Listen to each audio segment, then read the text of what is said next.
Olá, segundo ano! Bem-vindos aí à nossa segunda aula de história de hoje.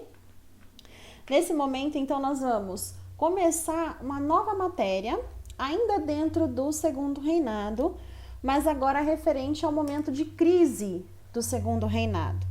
Então, antes de começar com a nossa exposição dessas questões, vale ressaltar qual era o panorama, o contexto geral aí do segundo reinado, inicialmente.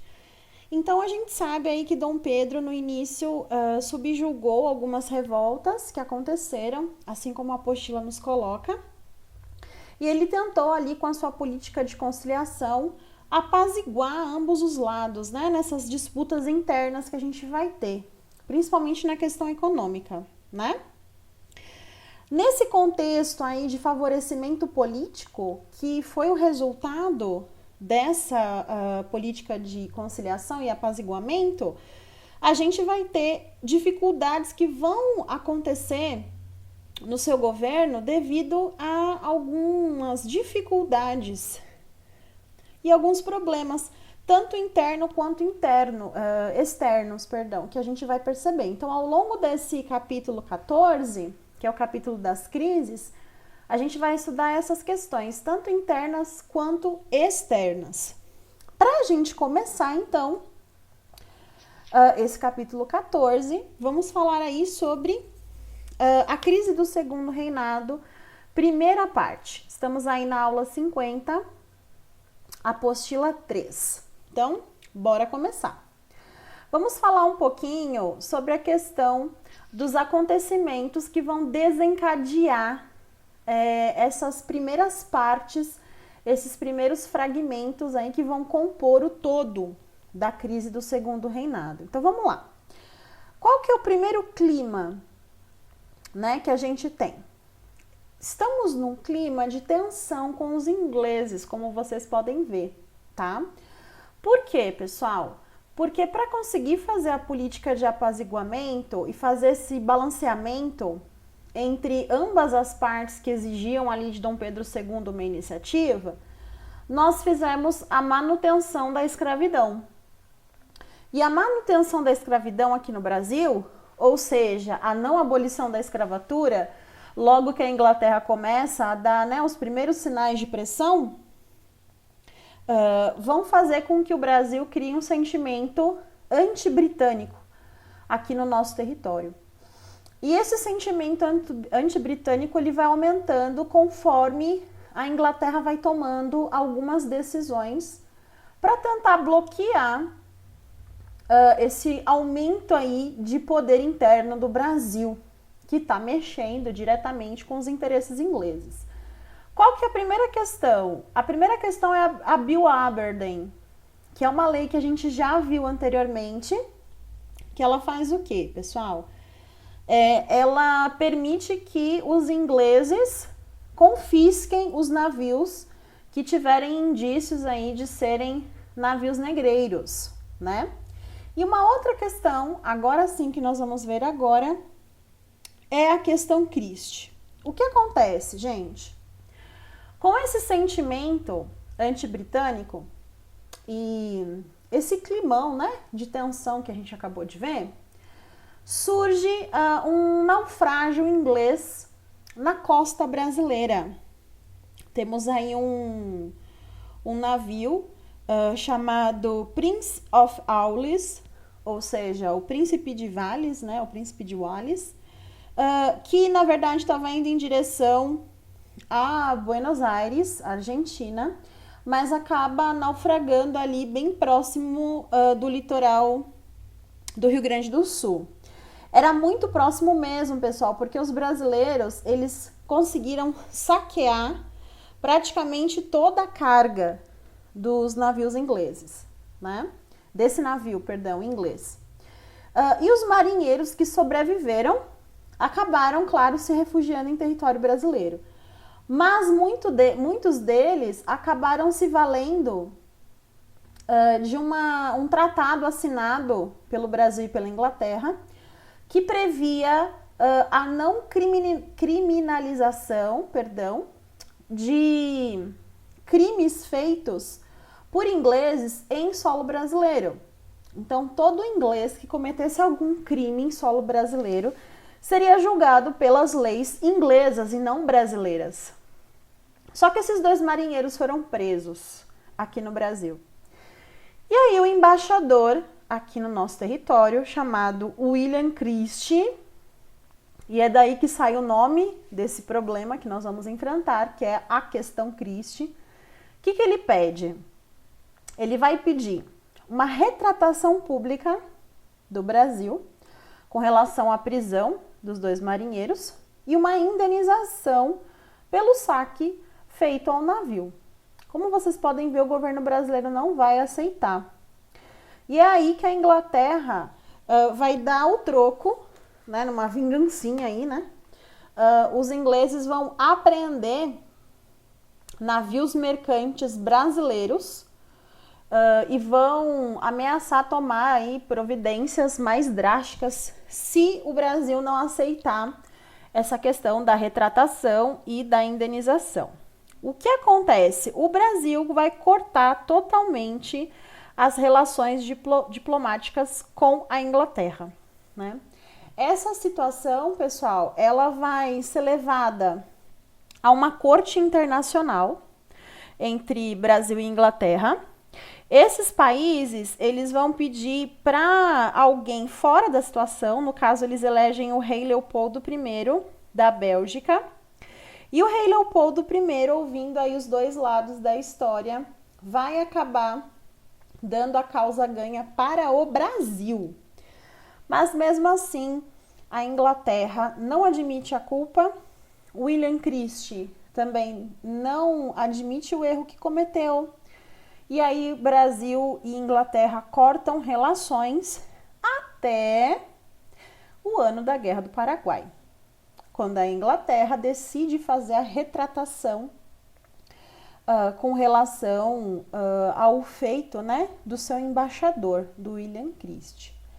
Alguns autores, pessoal, vão dizer que essa retratação foi feita porque a Inglaterra ela tinha interesses na região ali do Prata, que é uma região que a gente vai ver daqui para frente, que ela é muito disputada, principalmente em razão, né, da navegação fluvial, do escoamento de produtos feitos, né, através do rio, que dão acesso à Baía do Prata e, por sua vez, ao Oceano Atlântico.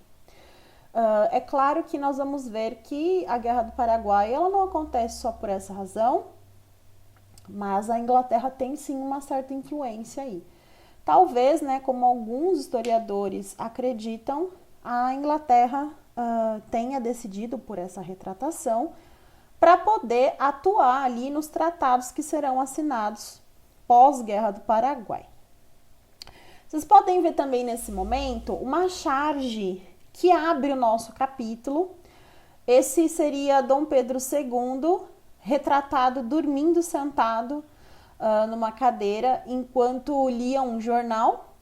E a ideia dessa charge é a crítica na incapacidade que nós vamos ver juntos daqui para frente, a incapacidade de Dom Pedro II de resolver os problemas brasileiros. Tanto é que o título do nosso capítulo é A Crise do Segundo Reinado. Tranquilo até aqui? Então essa foi a questão Christie, que é uma das questões que vão se somar e levar aí à crise total do Segundo Império. Uma outra questão que nós vamos ver é chamado questões platinas.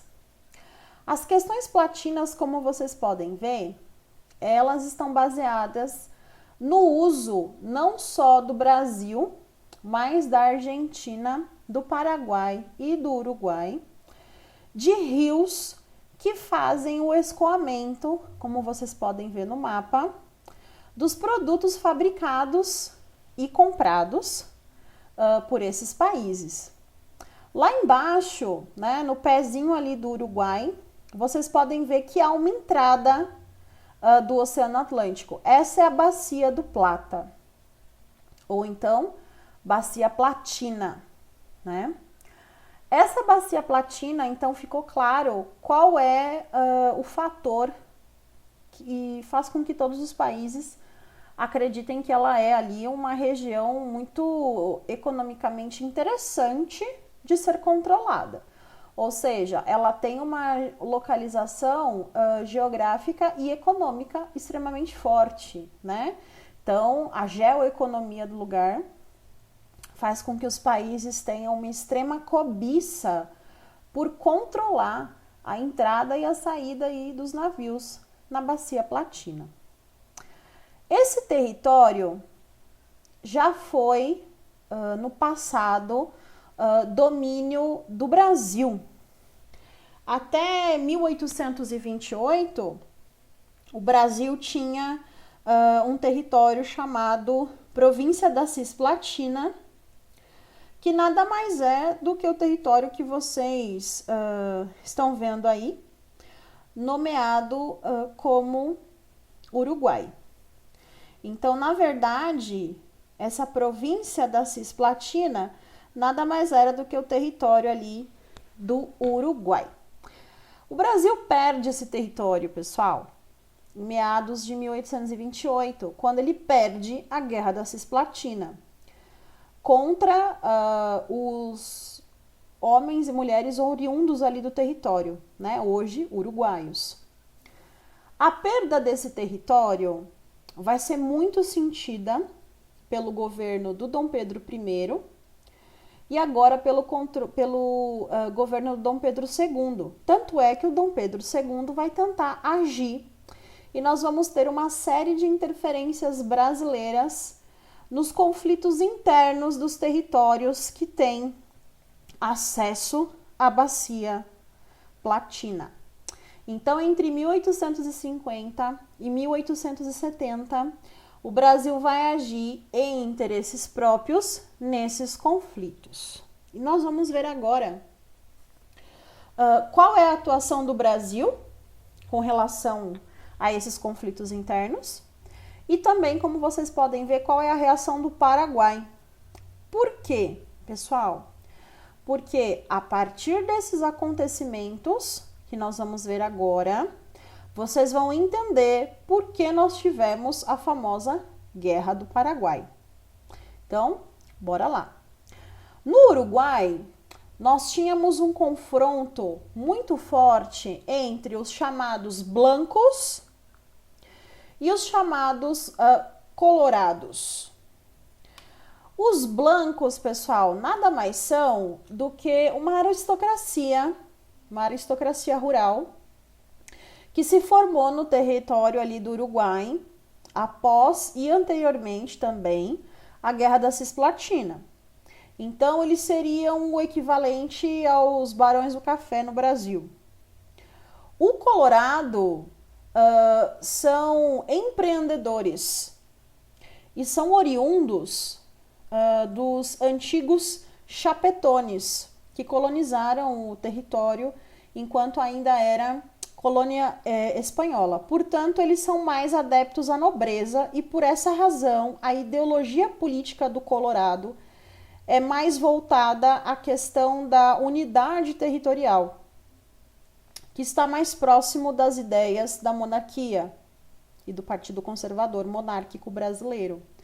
Portanto, essa guerra civil entre blancos e colorados, óbvio que o Colorado vai ser apoiado pelo Brasil nessa guerra. E os blancos, como fazem parte de uma burguesia nascente, né, vão ser, olha só que interessante, apoiados pelos paraguaios. Notem que eu escolhi as cores verde e vermelha para poder fazer essa distinção. Todos que forem vermelhos vão acabar sendo apoiados pelos paraguaios, enquanto que todos que estão verdes, como vocês estão vendo, vão acabar sendo apoiados pelos brasileiros, né? Até aí, sem problema nenhum. Bora lá. Na Argentina, a gente vai ter um caso que é bastante emblemático para nós, né? Alguns de vocês podem até ter pensado, nossa, mas a professora errou na Argentina, né?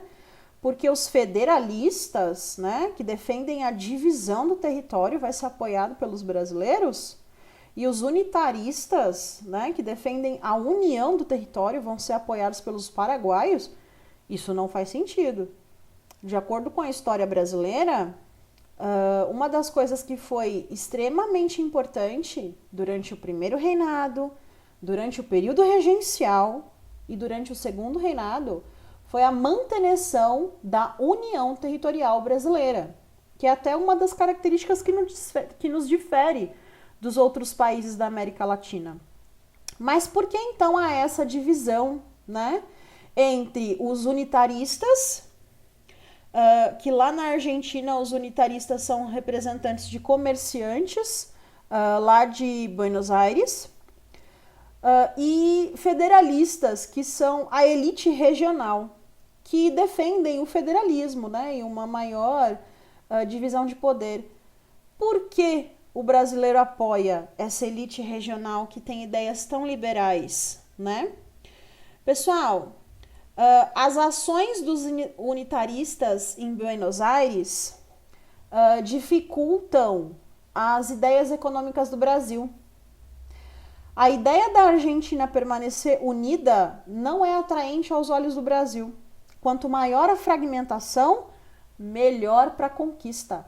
Lembrem, dividir e conquistar. Então, os brasileiros veem com muito bons olhos nos outros países a ideia federalista. Porque, assim, países nascentes precisam de reconhecimento e precisam de apoio econômico. Portanto, tecnicamente, na visão brasileira, eles acabariam assinando acordos econômicos muito interessantes para o Brasil. E é por isso que o brasileiro vai acabar defendendo e ajudando os federalistas, que são, olha só, grandes proprietários de terra, né? É o contrário do Uruguai. Então veja como o Brasil ele atua, claro, de acordo com os seus interesses. E o Paraguai também. Ele vai apoiar sempre o outro lado. Sempre, né? Por quê? Porque ele também visa, pessoal, não só a bacia do Platina, mas veja o mapa, né? Todo mundo tem que usar em algum momento o Rio Paraguai, né? E se eles conseguissem fazer ali uma contenção, né? Digamos assim, um pedágio ou alguma coisa, para poder manter ali o seu poder sobre o Rio Paraguai, eles conseguiriam economicamente o que eles queriam, né? Como fica então, pessoal, essa interferência, né, brasileira nas guerras civis uruguaia e argentina? Então vamos ver. As interferências do Brasil, como a gente viu, elas basicamente são ideias de aproveitamento da instabilidade local. Então, por exemplo, o Uruguai, ele tinha 10 anos de guerra civil, né? Os blancos e os colorados, eles estavam há 10 anos brigando um com o outro. E qual era a ideia do Brasil? Era invadir o Uruguai com as suas tropas e com a ajuda das tropas dos colorados e destituir do poder o líder que estava lá, que era o Manuel Oribe, que era do Partido Conservador. O que eles queriam? Os blancos queriam conservar, né, não só a maneira de viver, mas também as ideias econômicas. O que também é de contra ali, né, ia de encontro, né, com as ideias econômicas do Brasil. Na Argentina, a ideia é a mesma, né, destruir o líder, tirando-o do poder, destituindo-o do poder, que no caso é o Juan Manuel Rosas, que é esse homem aqui, um ditador argentino que estava no poder e que pertencia, né, aos unitaristas. Qual que é a ideia do Manuel Rojas que acabou fazendo com que Rosas, né, que acabou fazendo com que o Brasil pendesse para o lado federalista? É que o Manuel, ele tinha a ideia de se unir com outros territórios para fazer valer e restituir o antigo reino, o vice-reino do Prata, que era um território dividido pela Espanha ainda, no momento ainda que a América era colônia espanhola. Então, na verdade, o que ele queria? Ele queria se aliar à Argentina, queria se aliar ao Uruguai para conseguir restabelecer esse território e aos poucos fazendo também com que o Paraguai aderisse. Então, olha só, essa ideia unitarista que ele tinha de unidade territorial girava em torno desse antigo vice-reino do Prata e da união desses 3 territórios, o que, gente, é impensável para a economia brasileira, né? Se vocês lembram do mapa, se vocês quiserem voltar lá, deem uma olhadinha lá no mapa. A gente precisa, para fazer o escoamento via rio, a gente precisa ter acesso. E se esses 3 países se unissem, a gente não conseguiria. Qual que é o resultado da interferência brasileira? A gente vai sim conseguir fazer a destituição desses 2 homens e vamos colocar pessoas no poder que estão de acordo ali, né, com uma boa política com o Brasil. A política da boa vizinhança ali entre Brasil, Uruguai e Argentina. Então, nós vamos substituir o Uribe pelo Rivera. Então, sai o Manuel Uribe, lá no Uruguai, e entra o Frutuoso Rivera, que era, né, o líder, um dos líderes do Colorado. Na Argentina, nós vamos tirar Juan Manuel Rosas, e vamos colocar o José Urquiza, que é o líder e aliado do Brasil, né, do Partido Federalista. Esses 2 homens vão continuar no poder por algum tempo, até que em 1864, lá no Uruguai, os blancos conseguem vencer, retiram o Rivera do poder, o Frutuoso Rivera, e vão colocar o Atanásio Aguirre. Novamente, o Brasil invade o Uruguai com a ajuda das suas tropas e também, né, com as tropas dos colorados, destitui o Aguirre e coloca no lugar mais um homem colorado, que é o Venâncio Flores. Pessoal, assim se segue, né, com essa política de ajuda aí, de intervenção do Brasil. O que acontece, pessoal, é que essas intervenções brasileiras, elas vão ser o que a gente pode chamar aí de estopim para conflitos extremamente maiores, né?